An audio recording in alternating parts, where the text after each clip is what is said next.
Hi friends, എല്ലാവർക്കും അങ്കീസ് ഗാലറിയിലേക്ക് സ്വാഗതം. ഇന്ന് നമുക്ക് നാടൻ സ്റ്റൈലിലൊരു മീൻ പീര എങ്ങനെയാണ് തയ്യാറാക്കുന്നത് എന്ന് നോക്കാം. അതിനായിട്ട് ഞാനിവിടെ ചെറിയ കൊഴിയാള അഥവാ കൊളയില മീനാണ് എടുത്തിട്ടുള്ളത്. മീനെല്ലാം നന്നായിട്ട് കഴുകി മാറ്റി വയ്ക്കാം. ഇനി ഒരു സവാള നല്ല നീളത്തിലായിട്ട് അരിഞ്ഞെടുത്ത് വെക്കണം. പിന്നെ വേണ്ടുന്നത് തേങ്ങ ചിരകിയതും മുളക് പൊടി, മഞ്ഞൾപ്പൊടി, ഉലുവാപ്പൊടി ഇത്രയും കൂടിയാണ്.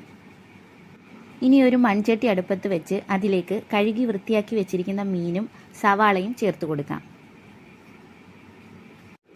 കൂടെ തന്നെ തേങ്ങ ചിരകിയതും പൊടികളും കൂടി കൈവച്ച് നന്നായിട്ടൊന്ന് തിരുമ്മി ഇതിലേക്ക് ചേർത്ത് കൊടുക്കണം.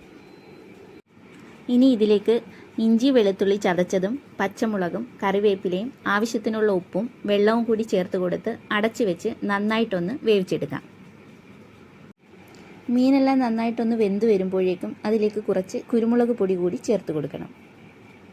മീനെല്ലാം വെന്ത് വെള്ളമൊക്കെ ഒന്ന് വറ്റിയാൽ പിന്നെ തീ ഓഫ് ചെയ്ത് കുറച്ച് പച്ച വെളിച്ചെണ്ണ ഒഴിച്ച് കൊടുക്കണം. ഇനി ഇതിൻ്റെ മുകളിലായിട്ട് കുറച്ച് കറിവേപ്പില കൂടി തൂകിക്കൊടുക്കാം.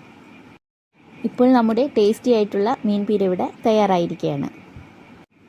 അപ്പോൾ ഇത്രയേ ഉള്ളൂ ഇന്നത്തെ വീഡിയോ എല്ലാവർക്കും ഇഷ്ടമായെന്ന് പ്രതീക്ഷിക്കുന്നു. ഇഷ്ടമായെങ്കിൽ വീഡിയോ ലൈക്ക് ചെയ്യാനും ഷെയർ ചെയ്യാനും സബ്സ്ക്രൈബ് ചെയ്യാനും മറക്കരുതേ. കൂടെ തന്നെ തുടർന്നുള്ള വീഡിയോസിൻ്റെ നോട്ടിഫിക്കേഷൻസ് ലഭിക്കുന്നതിനായി ആ ബെൽ ബട്ടൺ കൂടി ഒന്ന് അമർത്തിയേക്കണേ. ഒപ്പം നിങ്ങളുടെ അഭിപ്രായങ്ങളും നിർദ്ദേശങ്ങളും ആ കമൻറ്റ് ബോക്സിൽ കൂടി ഒന്ന് രേഖപ്പെടുത്തിയിരിക്കണേ. താങ്ക്